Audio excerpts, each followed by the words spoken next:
जय गुरु जी। शुक्राना गुरु जी। अनंतम अनंतम शुक्राना गुरु जी का। कोटि कोटि प्रणाम गुरु जी को। लख लख बार शुक्राना गुरु जी का। और सारी संगत को भी जय गुरु जी। जय गुरु जी। संगत जी, गुरु जी हमेशा कहते हैं सत्संग जितना हो सके उतना शेयर करें। जितना ज़्यादा शेयर करेंगे उतनी ज़्यादा आप सबको गुरु जी की ब्लेसिंग्स मिलेंगी। संगत जी, गुरु जी कहते हैं तुझे कोई भी कुछ कहे, कोई भी इल्ज़ाम लगाए, परवाह मत कर। झूठा सच सिर्फ साबित होने के लिए बहुत कुछ बोलता है, लेकिन सच्चाई कभी छुपाए नहीं छुपती। इसीलिए सदैव गुरु जी पर भरोसा रखें, शुक्राना करते रहें। कोई कुछ नहीं बिगाड़ सकता आपका संगत जी, कोई कुछ नहीं बिगाड़ सकता। और संगत जी, गुरु जी कहते हैं पुत्र सिमरन ते मंत्र जाप कीता कर, तुहाडे नाल मेरी ब्लेसिंग्स ज़्यादा रहेंगी। तो इसीलिए संगत जी, आप लोग सिमरन और मंत्र जाप करते रहा करें। संगत जी, हमारे इस चैनल पर गुरु जी के सत्संग शेयर किए जाते हैं। अगर आपका भी कोई सत्संग है जो आप शेयर करना चाहते हैं तो आप हमें लिख कर या ऑडियो मैसेज रिकॉर्ड करके हमारे व्हाट्सएप नंबर पर भेज सकते हैं, जिसे हम सारे गुरु परिवार के साथ शेयर करेंगे। संगत जी, आज का जो सत्संग है वो हमें व्हाट्सएप पर ऑडियो मैसेज मिला है। सत्संग शुरू करने से पहले मैं गुरु जी का मंत्र जाप करूंगी। ओम नमः शिवाय, शिव जी सदा सहाय। ओम नमः शिवाय, गुरु जी सदा सहाय। जय गुरु जी। शुक्राना गुरु जी। जी, जय गुरु जी। शुक्राना गुरु जी। अनंतम अनंतम शुक्राना मेरे गुरु पाका। गुरु जी महाराज की बहुत ब्लेसिंग है मेरे ऊपर। मुझे नहीं पता कि मैं भी क्या बोलने जा रही हूँ, बट मुझे थोड़ा सा जो मुझे बोलना है, जो मुझे लगता है कि ये शुक्राना है मेरा सत्संग, तो उसको ज़रूर शेयर करूँगी। बाकी आगे अगर कुछ उसके अलावा बोलती तो वो गुरु जी जो चाहेंगे वही मैं सत्संग शेयर करूँगी। तो सभी संगत को मेरा प्रणाम। जय गुरु जी। शुक्राना गुरु जी। अनंतम अनंतम शुक्राना। मैं मंत्र जाप से अपना सत्संग शुरू करूँगी। जय गुरु जी। ओम नमः शिवाय, शिव जी सदा सहाय। ओम नमः शिवाय, गुरु जी सदा सहाय। ओम नमः शिवाय, शिव जी सदा सहाय। ओम नमः शिवाय, गुरु जी सदा सहाय। जय गुरु जी।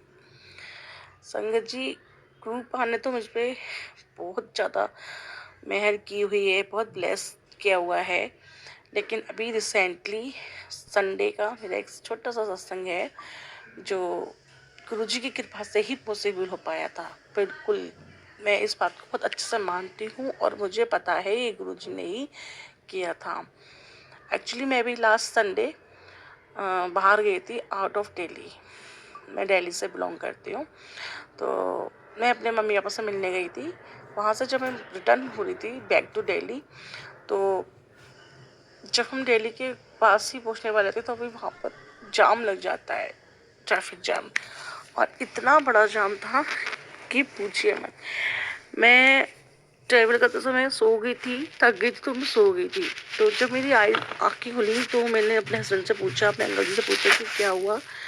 उन्होंने कहा कि पिछले पौन घंटे से जाम में फंसे, तुम तो सो रही थी तो तुम्हें पता ही नहीं था। तो मैं कहा अच्छा इतनी देर हो गई और पता नहीं कितना टाइम लगेगा। तो मेरे जो ड्राइवर अंकल थे उन्होंने पूछा, जो जाम लगा था जिस साइड से लोग आ रहे थे, तो उन्होंने बोला कि अभी 2 घंटे, कम से कम 2.25 घंटे लग जाएंगे जाम खुलने में, बहुत लंबा जाम है।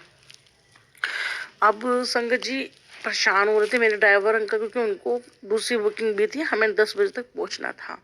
पर हम अगर उस जाम में फंस जाते तो 3 घंटे हमें कम से कम और लगते और हम नहीं पहुंच पाते टाइम से। तो फिर सब परेशान हो रहे थे, मैं भी परेशान हो रही थी। तो मैंने कहा कोई बात नहीं है, जो हो गया सो गया, लेकिन अब आप देखना हम लोग बहुत जल्दी पास हो जाएंगे, क्योंकि मुझे अपने गुरु पापा पे पूरा विश्वास था। मैंने मंत्र जाप करा गुरुजी से प्रार्थना की कि गुरुपा हमें जल्द से जल्द इस इतनी बड़े जाम से बाहर निकाल दीजिए, क्योंकि हमें जल्द से जल्द दिल्ली पहुंचना है और इन अंकल की बुकिंग भी है। तो संगत जी, बिलीव नहीं हो पाया कि हम विद इन 15 से 20 मिनट में उस जाम से बाहर निकल आए। और जिस रो में हमारी गाड़ी थी वो वाली लाइन ही बस हुई, बाकी इतना लंबा जाम था, पता नहीं कितने देर में खुला होगा, मुझे नहीं पता। लेकिन हमारी गाड़ी इजीली स्मूथली बिल्कुल उस जाम से बाहर आ गई। और संगत जी, ऐसा लग रहा था कि वास्तव में गुरुजी ने ही रास्ता दिया कि भाई इस साइड से जाओ और इस से निकल जाओगे आराम से। तो ये मेरा एक एक्सपीरियंस रहा, गुरुजी की ब्लेसिंग रही हमारे ऊपर कि हम उस दिन उस जाम से बाहर निकल आए। ऐसे ही छोटे छोटे बहुत सारे सत्संग हैं जो गुरुजी ने हमारे साथ हमारी हेल्प की है, हमें मदद की है, हमें प्यार दिया है, ब्लेस किया है। तो बहुत भी है। एक मेरा सत्संग है कि मेरे फादर जब बीमार थे, 2020 की बात है ये संगत जी। उस टाइम मेरे फादर बहुत बीमार थे और ना लॉकडाउन भी लगा हुआ था, तो ज़्यादा अच्छे से डॉक्टर्स वगैरह नहीं मिल पा रहे थे, अवेलेबल नहीं हो रहे थे हॉस्पिटल में, बेड वगैरह नहीं मिल रहे थे। फिर बहुत मुश्किल से हमें बरेली में मेरे पापा को एडमिट किया गया और उनका ट्रीटमेंट स्टार्ट हुआ। लेकिन ट्रीटमेंट करते करते कंडीशन ठीक भी हुई, ख़राब भी हुई। फिर जब लास्ट जब मैं पापा के पास थी, उन्हें आईसीयू से निकाल के वार्ड में शिफ्ट मॉर्निंग में कर दिया गया था कि अब लग रहा है कि इनकी कंडीशन ठीक है। तो डॉक्टर्स ने उनको आईसीयू से निकाल के, आईसीयू बोर्ड से निकाल के नॉर्मल वार्ड में कर दिया, प्राइवेट वार्ड में। हम सब बैठे हुए थे, तो मेरे बड़ी सिस्टर जिया जी थे, वो लोग बोले चलो तुम आ गई हो तो हम लोग भी फ्रेश हो के अभी आधे घंटे में वापस आते हैं। हमने ठीक है आप जाओ। वो लोग चले गए। मैं पापा से बात कर रही थी, बात करते करते पापा सो गए। मुझे लगा कि शायद वो सो गए हैं। इसी बीच मेरी छोटी सिस्टर की कॉल आ गई थी। उन्होंने कहा मुझे दीदी पापा को वीडियो कॉल पे दिखा दो, क्योंकि वो प्रेग्नेंट थी तो वो नहीं आ पाई थी, पर वो परेशान हो रही थी। मैंने कहा बेटा परेशान मत हो, हम सब लोग यहाँ पर हैं और गुरुजी साथ में हैं, सब कुछ अच्छा होगा। बस फिर वो हमने उसको वीडियो कॉल की, दिखाया तो कहने लगी दीदी नहीं पापा सो नहीं रहे हैं, पापा अनकॉन्शियस फील मुझे लग रहा है कि हो गए हैं। मुझे समझ में नहीं आ रहा था। फिर मैंने बात करते करते ही डॉक्टर्स को आवाज़ दी और स्टाफ वाले आए और उन्होंने देखा तो पापा की पल्स डाउन होती जा रही थी। सब घबरा गए थे, मैं भी घबरा गई। अब वो रोने लगी वहाँ पे बैठ। मैंने बेटा तू रो मत, मैं भी तुझे फ़ोन करती हूँ, मैं पहले जिया जी को बुला लूँ, क्योंकि मैं अकेली थी उस टाइम हॉस्पिटल में। तो मैंने जिया जी को फ़ोन करने से पहले ही डॉक्टर्स को बुला के डॉक्टर्स को नीचे फिर आईसीयू में पापा को शिफ्ट किया गया, जल्दी जल्दी लेके गए। उसके बाद डॉक्टर ने बोला कि अब इनमें कुछ भी नहीं है और हम जो हमारा करने का है वो हम करेंगे, उसके अलावा आप ना ही समझिए कि कुछ भी नहीं हो सकता है, बाकी भगवान की इच्छा है। मैंने कहा आपको जो करना है वो कीजिए, ऊपर वाले पे छोड़ दीजिए। सॉरी कि क्या होगा। मैं गुरुजी का मंत्र जाप करने लगी। गुरुजी महाराज मेरे पापा को कुछ नहीं होना चाहिए, क्योंकि मैं पापा को खोना नहीं चाहती थी। हर इंसान अपने माँ बाप को नहीं खोना चाहता, लेकिन कहते हैं ना जो होना होता है उससे कोई नहीं बदल सकता। लेकिन उस टाइम गुरुपा ने मेरी पुकार सुनी, मेरी जो विश थी, दिल की तमन्ना थी कि पापा को कुछ नहीं होना चाहिए, वैसे ही गुरुजी ने करा। डॉक्टर ने सब कुछ करा, सब होप छोड़ रखी थी, लेकिन मैंने नहीं छोड़ी थी, क्योंकि गुरुजी मेरे साथ थे। मुझे विश्वास था कि पापा को अभी कुछ नहीं होगा। फिर पापा जी, डॉक्टर ने बोला, मैंने जिया जी को बुलाया तो जिया जी भी आ गए, सब लोग आ गए। पापा के इंजेक्शन वगैरह लगे और चेस्ट पे कुछ देते हैं जिससे कि धड़कन बढ़ जाती है, तो वो भी दिया। तो पापा में थोड़ा सा स्टेबल कंडीशन हुई। धीरे धीरे धीरे 1 घंटा 2 घंटा पापा को लग गया था उन लोगों को स्टेबल करने में। फिर मैंने मंत्र जाप कंटिन्यू रखा। मंत्र जाप करते करते पापा मेरे ठीक हो गए और कुछ दिनों बाद, 1 हफ्ते बाद पापा को हम डिस्चार्ज करके घर भी ले आए। काफ़ी दिन तक पापा 3 मंथ तक, उस कंडीशन के बाद 3 मंथ तक ठीक ठाक रहे। फिर मेरे पापा चले गए हम लोग को छोड़ के। फिर मैं गुरुजी से कहती रहती थी कि गुरुजी महाराज आपने मेरे पापा को ठीक नहीं करा, आपने मेरे पापा को ठीक नहीं करा।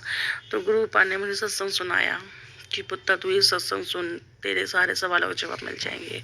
ऐसे ही मुझे किसी का सत्संग सुनाई दिया कि जो अच्छा होता है, जो होना होता है, उसके लिए कभी किसी को ब्लेम नहीं करना चाहिए। अगर हमारे पापा आज होते तो शायद हम लोग आगे नहीं बढ़ पाता अपनी लाइफ में, उसी उन्हीं चीज़ों में रहता है, क्योंकि उनकी लाइफ नहीं थी। अगर हम ज़बरदस्ती फोर्सफुली किसी चीज़ को रोकते हैं तो वो ऑब्वियसली ख़राब होती। तो वही कंडीशन पापा की थी कि अगर हम उन्हें रखते तो वो ज़्यादा और प्रॉब्लम में होते, क्योंकि उनके बेड सोल हो गए थे, खाना पीना सब बंद हो चुका था, बिल्कुल एक छोटे बच्चे की तरह लिटरली बेड पे ले रहते थे, हिलते डुलते नहीं थे, मूवमेंट कराना पड़ता था, कभी दाएं कभी बाएं।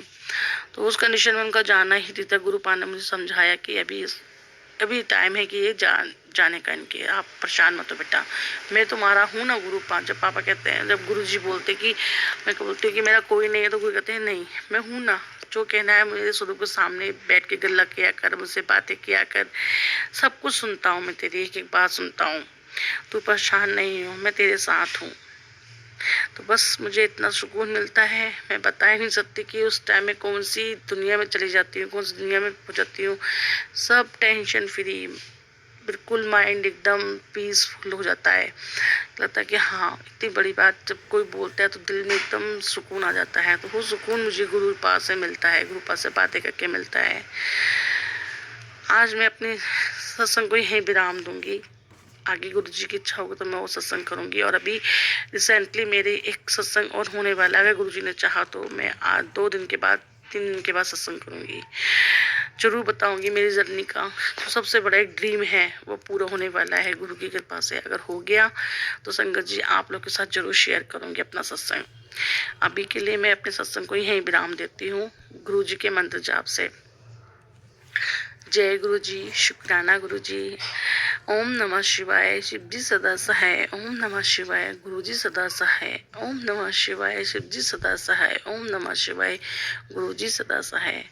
जय गुरु जी, जय जय गुरु जी, अनंतम अनंतम शुक्राना गुरु जी। हे गुरुपा, सभी संगत को ब्लेस करना, सभी संगत से जुड़े हुए उनके परिवार वालों को ब्लेस करना, सबको खुशियाँ देना, सबको गलत राह से भटकने से उनको ठीक राह पर लाना। कोई भी हम लोगों से, संगत जी से किसी से भी गलती हो जाए तो हम सबको क्षमा करना, आशीर्वाद देना, ब्लेस करना, और अपने हमेशा छत्र छाया में रखना, हमारे अंग संग रहना। गुरुपा हम सबकी रक्षा करना, मेरे परिवार को ब्लेस करना, मेरे पति, मेरी बेटी माही को ब्लेस करना।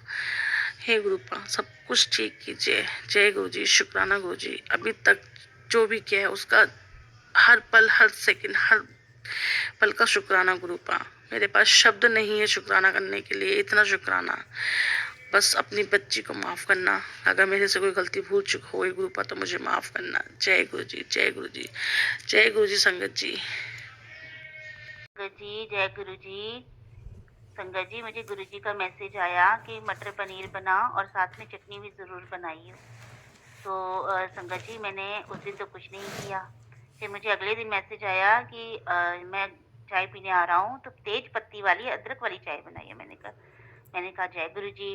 फिर मैं सोचूं कि मैंने तो मटर पनीर की सब्जी बनाई ही नहीं, तो फिर अब मैं क्या करूँ। मैंने अगले दिन वो मटर पनीर की सब्जी बनाई, साथ में चटनी भी बनाई, और उस रात तो मैंने खा ली, कुछ नहीं हुआ, कोई भी नहीं आया।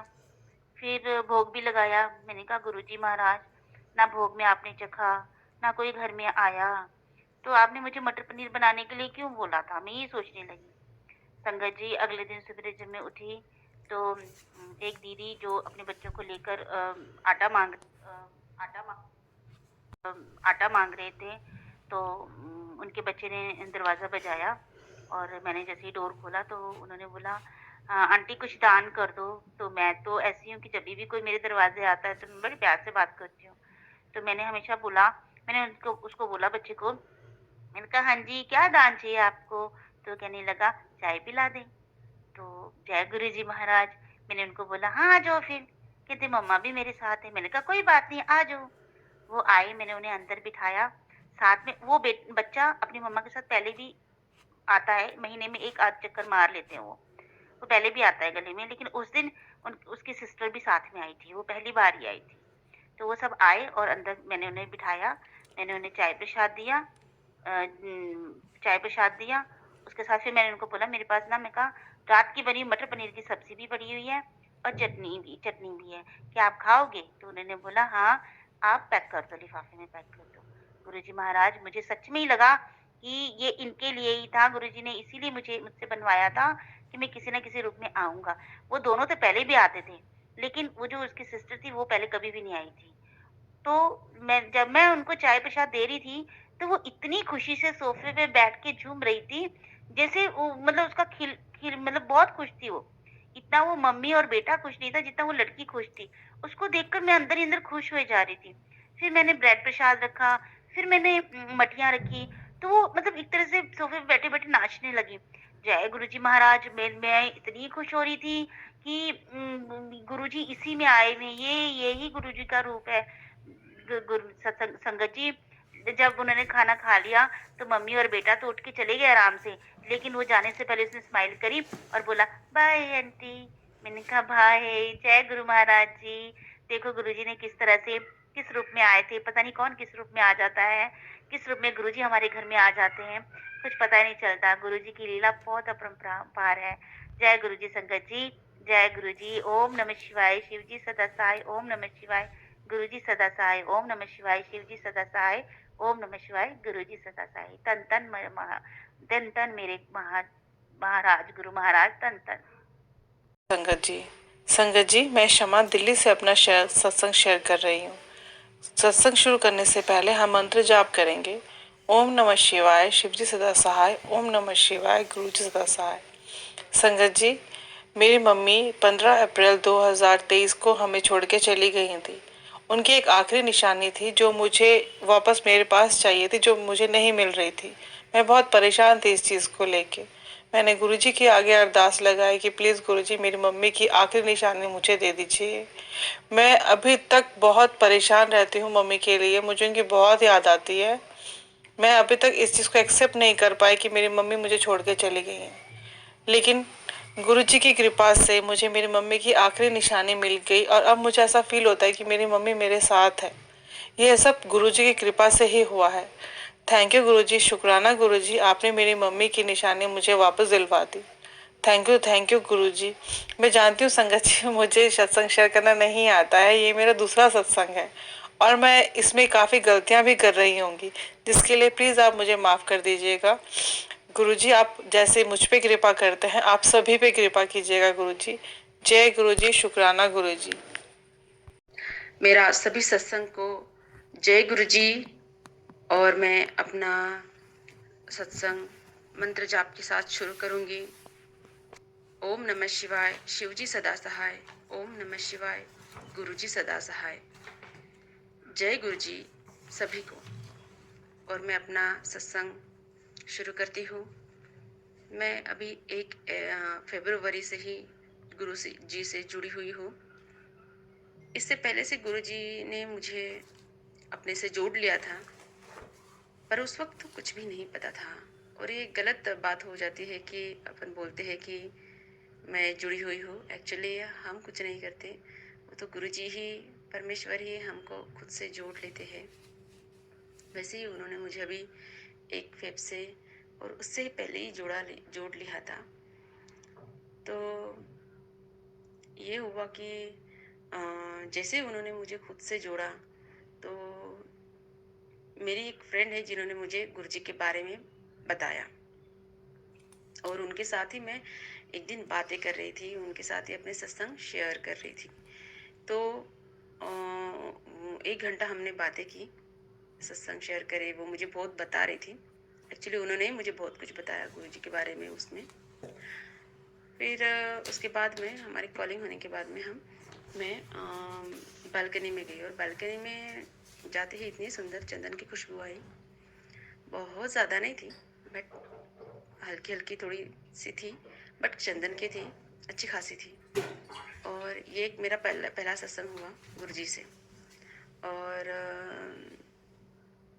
मैं अपने बच्ची, एक दूसरा हुआ कि मैं अपने बच्चे को जब स्कूल में लेने के लिए जाती हूँ, तो रोड पे मुझे बैक टू बैक 2 बसेस गई और दोनों बसेस के ऊपर गुरुजी के ही चित्र बने हुए थे। उनकी ही सॉरी, चित्र नहीं, स्वरूप थे।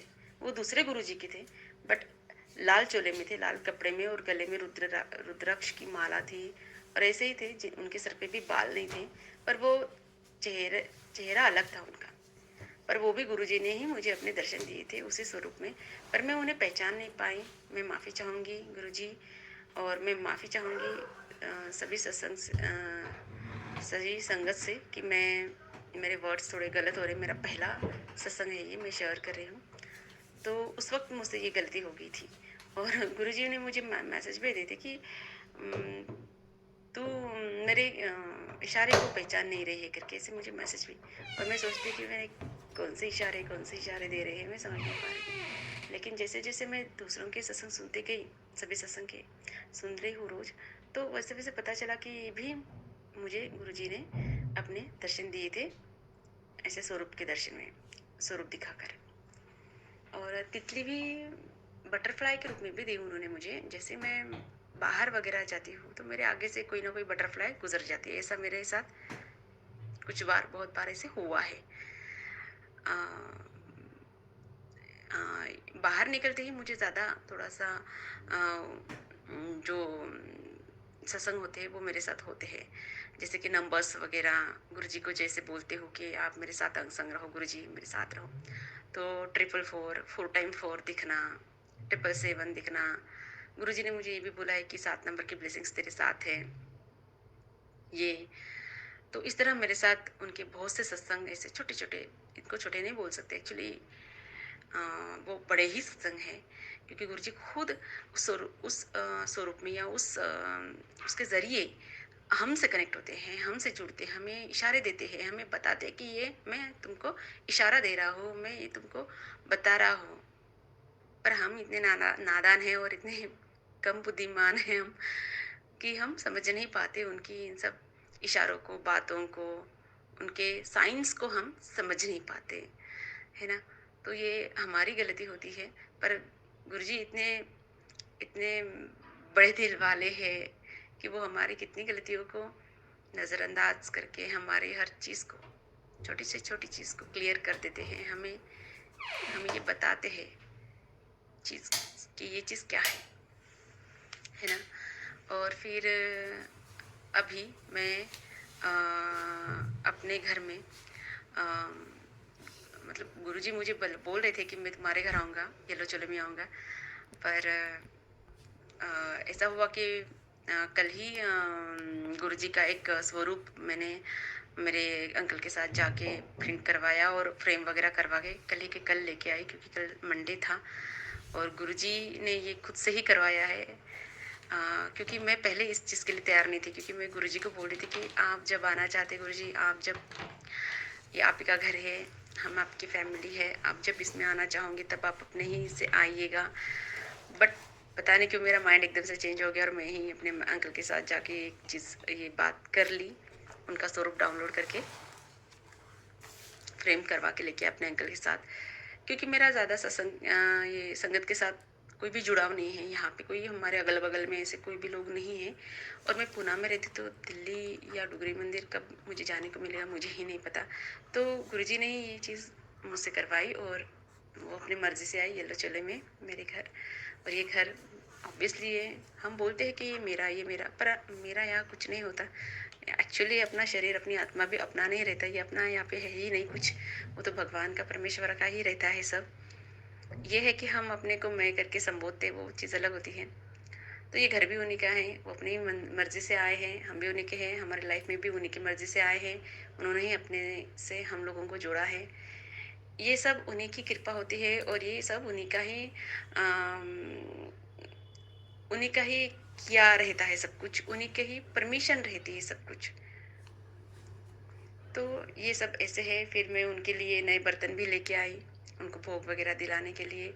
तो बर्तन में भी, लोटे में मुझे 7 नंबर की ब्लेसिंग मिली, 2 कटोरियों में मुझे ओम की ब्लेसिंग्स मिली, और थाली पे भी रेनबो करके लिखा हुआ था। और डाली आंटी जी आपका नाम वहाँ पे था, तो मुझे आप ही का आपके मैं सत्संग सुनती हूँ, सॉरी, तो मुझे आपका याद आ गया कि यस ये तो पुरानी संगत है और बिल्कुल ये ले लेना चाहिए। और मैंने ये ले लिया और छोटी सी क्लास ली, उसके ऊपर कुछ नहीं था और बाकी सब था। तो इतनी खुश हो गई ये सब बातों को देख के। तो ऐसा मेरा अनुभव रहा है गुरुजी के साथ। बहुत प्यारे प्यारे है, बहुत अच्छा लगता है। और अब कल मैंने उनकी जो स्थापना थी अपने घर में, यहाँ पे मैंने, मेरा अल्टर है एंजल्स का, तो वहाँ पे मैंने उनको रख दिया कि मुझे लगा कि वहीं पे रखना चाहिए। और फिर शाम को फिर वो सब भोग वगैरह लगा, और रात को थोड़ा सा मैं बाहर, शाम का ही टाइम था, 8 बजे वगैरह होगा, 8:30 बजे मैं बालकनी में गई तो सुंदर सी गुलाबों की खुशबू थी। गुलाब की खुशबू कभी नहीं आती है मेरे घर में, कभी नहीं आती है, लेकिन मैंने उस कल शाम को ही उस दिन कि महसूस किया कि गुलाबों की खुशबू है बालकनी में। इट मीन्स कि गुरुजी आए थे और उन्हें सब पता है बिल्कुल। फिर मैंने उनको कड़ा प्रसाद, और उन्होंने मुझे इससे पहले ही कहा था कि मैं उन्हें गोभी की सब्जी, आलू की सब्जी और पूरी ऐसा दूँ, तो वो भी बनवाया था, वो भी बनाया था। फिर इसका भोग वगैरह लगाया और बहुत अच्छे से सब हुआ और अच्छा लग रहा है, बहुत अच्छा लग रहा है उनके आने से घर में। एक कंप्लीटनेस फील हो रहा है मुझे, क्योंकि मेरे मन में हमेशा था कि कोई बड़ा बुजुर्ग अपनी लाइफ में होना चाहिए, अपने घर में होना चाहिए, समझदार, जो अपने को हर चीज़ में गाइड करे, हर चीज़ के बारे में क्लियरली बताए, जिसके ऊपर अपन सब कुछ छोड़ के ना निश्चिंत हो सके, है ना। जैसे कि रहता है ना बड़े बुजुर्ग के, तो उनसे हर चीज़ पूछना, गाइडेंस लेना, या है बड़ा कोई घर में तो थोड़ा सा निश्चिंत रहना। तो मैं वैसा फील कर रही हूँ, मुझे बहुत फ्री फील हो रहा है।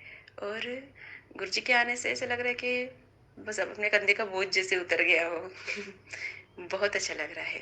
तो ये मेरा पहला सत्संग है, मुझसे कोई गलती हो गई हो इसमें तो मैं माफ़ी चाहूँगी सभी संगत से, और गुरुजी से भी मैं माफ़ी चाहूँगी।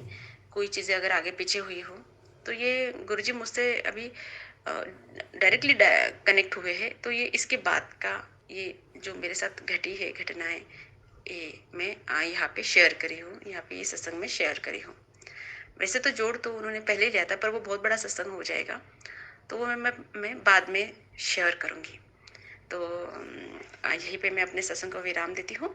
और जय गुरु जी, शुक्राना गुरु जी, लख लख बार शुक्राना गुरु जी कि आप हमें आपने अपने से जोड़ लिया और हमारी ज़िंदगी में आप आए, है ना। और मैं मंत्र जाप भी करना चाहूँगी। जय गुरु जी।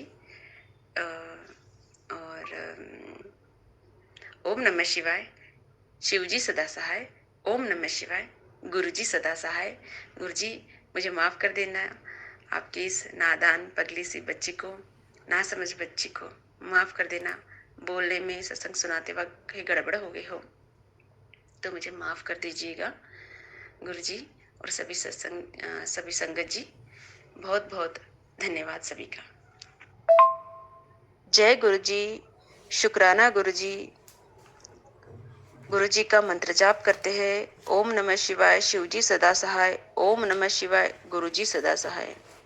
मैं शीतल पूना से अपना सत्संग गुरु जी के हुक्म से आप सबके साथ शेयर करती हूँ। जब गुरु जी का आगमन हुआ मेरे घर में, उनके स्वरूप का आगमन हुआ मेरे घर में, तो उनकी जो स्वरूप मैंने बनवाया था वो हमने जब घर में लाया तो उसी दिन रात को मेरे सपने में आया कि गुरु जी की अंदर जो लगी हुई फोटो है, जो स्वरूप है, वो थोड़ा सा एक साइड से ऊपर से नीचे से खिसक गया, वही फ्रेम के अंदर ही सरक के एक साइड से डाउन में आ गया। ओके, तो मैं इसका मतलब बिल्कुल भी नहीं समझ पाई थी। पर दोपहर को जब मैं उसके ही दूसरे दिन दोपहर को जब मैं कोई सत्संग सुन रही थी तो उसी में मुझे गुरुजी ने ये बात क्लियर करवाई, ये बात का मतलब समझाया कि ऐसा क्यों हुआ।